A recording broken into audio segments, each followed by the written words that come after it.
RSG Nuus, Mariesburg. 2 polisiebeamptes van hierdie stasie is gister deur die onafhanklike polisiedirektoraat in hegtenis geneem. Dit hou verband met Manfred Louis se dood toe hy 2 weke gelede hier in aanhouding was. Presies hoe hy gesterf het, is nog geraaisel. Die klere waarin hy gevind is, was sopnat. Die betrokke beamptes het Woensdag aand 19 Augustus by Louis se ma, Katrina Frederiks, kom aanklop en verdrukte klere gevra. Hy is kort tevore in verband met huisroof in hegtenis geneem. Die volgende oggend was hy dood. Hey, no.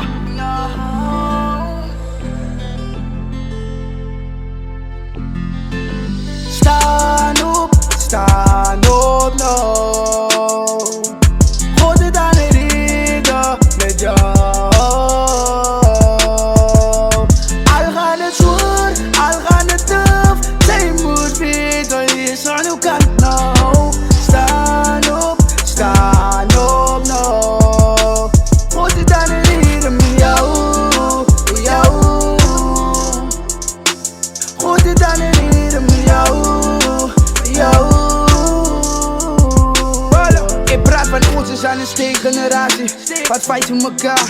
God hou aan die nazi, behouden hulle bij elkaar. Van hierdie pad is aan donker, maar ze lucht zal nog schijn. Al uit je oud of jong, please God niet hem zijn. Ik is niet perfectie, maar op mijn knieën zal ik blij. Vraag God voor jou in een antwoord. Ik rij moet je struggelen, maar als je op je gaat ze nergens komen. Gloeien God en gloeien het aan jezelf met zommie. Ik zeg staan op, gaat voeren in de hemelen. Laat die naam heilig worden. Laat die koninkrijk komen. Laat die volgen schieten. Staan op, no. God het aan de reden met jou.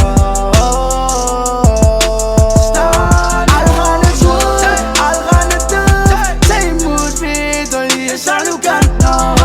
Staan op, no. God het aan de reden met jou. God het aan de reden met jou.